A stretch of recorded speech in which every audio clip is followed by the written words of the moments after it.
Por la señal de la Santa Cruz de nuestros enemigos, líbranos, Señor Dios nuestro, en nombre del Padre, y del Hijo, y del Espíritu Santo. Amén. Señor mío y Dios mío, creo firmemente que estás aquí, que me ves, que me oyes. Te adoro con profunda reverencia.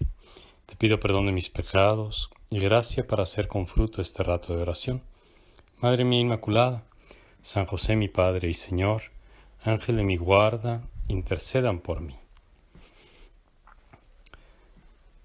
El Evangelio se abre con la antífona del Aleluya, donde se nos dice que las ovejas reconocen la voz del pastor.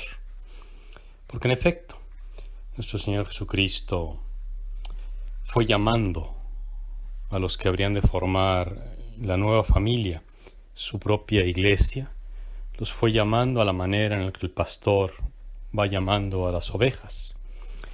Pero quizás en el contexto en el que el Evangelio de hoy es proclamado, lo que habría que entender es que esas ovejas eran como bebés, como niños muy pequeños, que desde el principio, casi en el seno de su madre, van escuchando la voz de su mamá y se les va habituando ese oído y por eso luego la reconocen. El Evangelio nos dice cómo los discípulos de Juan el Bautista se acercaron a Jesús, al parecer con bastante buena intención, para preguntarle acerca del ayuno y por qué los discípulos de los fariseos y otros ayunan. Y Jesús les responde con esta afirmación sorprendente, que los invitados de las bodas no pueden ayunar mientras está todavía el esposo con ellos, pero que ya vendrán tiempos cuando eso sucederá, cuando el esposo les será quitado y entonces sí que ayunarán. Y para ilustrar estas cosas, dice estos aforismos, que no se pueden meter en piezas nuevas, en piezas viejas, vinos nuevos, en odres viejos, y así. Y es que Jesús estaba formando, estaba moldeando a los discípulos de su iglesia, que tenían que ser como niños, muy dóciles. Y uno no empieza a ser cristiano a partir de prácticas difíciles, como podría ser el ayuno. Uno comienza a ser cristiano porque encuentra un gusto en estar en la compañía en la amistad, así como sucede con los niños pequeños, que aprenden una serie de cosas como son recoger sus juguetes y pequeños menesteres por agradar a su madre, por agradar a sus padres, y reciben aplausos y estímulos. Y eso lo hacen porque ya han gustado del cariño, del afecto de quienes los quieren. El Evangelio es así. El Evangelio nació por la actitud comprensiva, cariñosa, afectuosa de nuestro Señor Jesucristo. Y porque encontró al mismo tiempo docilidad, suavidad en estos apóstoles, en estos discípulos.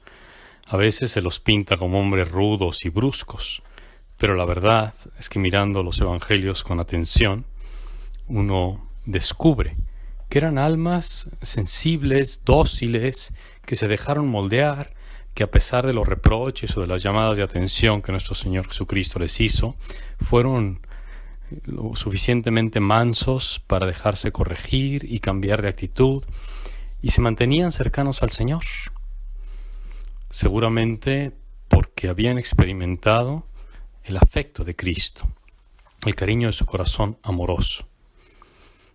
Y esto sucede muchas veces. El Evangelio se ha expandido porque esta dinámica de Cristo se ha repetido constantemente en las nuevas comunidades, de generación en generación. Narra, por ejemplo, el beato Juan de Palafox en una obrita simpática que se llama La naturaleza del indio, donde describe las cualidades, incluso un poco los vicios, pero las costumbres de aquellos indígenas a quienes les fue predicado el Evangelio.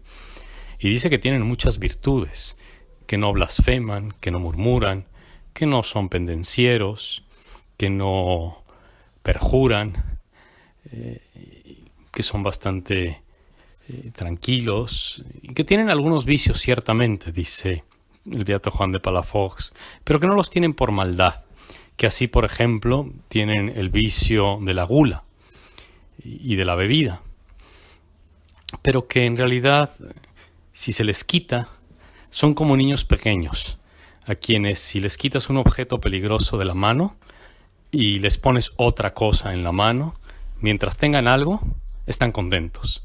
Y que así eran estos indios, que habiéndoles quitado, por ejemplo, estos vicios que los entretenían de mala manera, y dándoles actividades buenas o diversiones más sanas, que como niños pequeños aceptaban aquellas indicaciones de los misioneros. Se cumple esta palabra del Evangelio. Los odres eran como frescos, eran esas almas suaves como la arcilla, como la cera, que se dejaba imprimir y marcar el Evangelio de Cristo, que es un Evangelio joven y fresco. Sin duda se trata de algo como anecdótico, pero también es cierto que nos ayuda a preguntarnos a nosotros cómo acogemos constantemente el Evangelio y cómo miramos nuestra propia vida cristiana. Siempre es mejor mantener un corazón dócil, manso, pacífico, antes que la rigidez en algunas prácticas de devoción. Tanto San Buenaventura como el clásico San Francisco de Sales abundan sobre este aspecto, diciendo que la vida cristiana está hecha de muchas cosas, algunas que son como obligatorias y son centrales, son unos mandamientos que no se pueden omitir jamás. Que luego hay otros, digamos otro nivel, que son las cosas que competen a los cristianos y que, no siendo tan absolutamente necesarias, sí que son necesarias para evitar caer en el pecado. Y que, en fin, hay otras cosas que son las prácticas llamadas de devoción, que son más perfectas, pero que no son imprescindibles.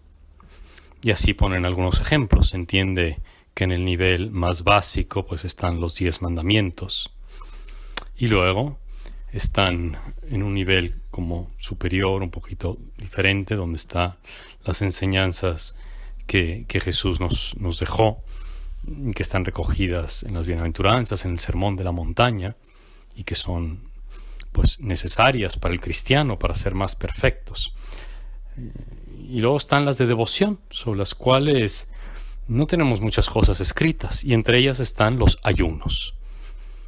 Nuestro Señor no dijo más que lo que escuchamos en el Evangelio, que ya habría días en que se podría ayunar.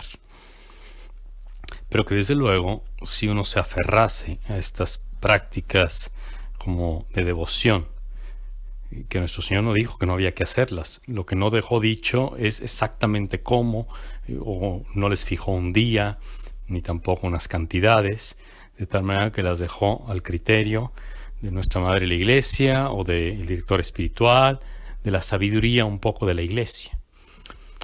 Y son estas, digo, las que vamos recibiendo con docilidad, con la docilidad de los niños, de la mano de las almas experimentadas, que nos pueden ayudar tanto a poner en práctica estas cosas, vigilias, ayunos y algunas otras mortificaciones que ciertamente son saludables para el alma, pero que no pueden ser hechas sin discreción alguna.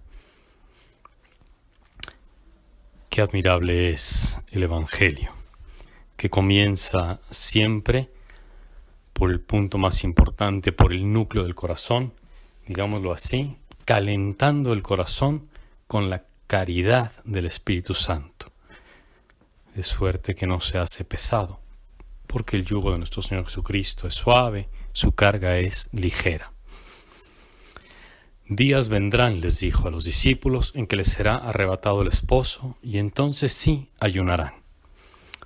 Nosotros vivimos en ese tiempo en que ya nos fue arrebatado el esposo, pero al mismo tiempo lo tenemos presente en la Eucaristía, y de ahí que los cristianos aprendieron a poner en práctica de manera tradicional el ayuno eucarístico, donde se combinan a la vez la ausencia que se vive con el ayuno, que ahora está reducido a 1 hora, pero antes era más largo, y el no ayuno, que es justamente la Eucaristía misma, y luego no ayunar en los tiempos festivos, porque estamos festejando justamente la presencia del resucitado en el tiempo de la Iglesia. Te doy gracias, Dios mío, por los buenos propósitos, afectos e inspiraciones que me has comunicado en este rato de oración. Te pido ayuda para ponerlos por obra. Madre mía Inmaculada, San José, mi Padre y Señor, Ángel de mi guarda, intercedan por mí.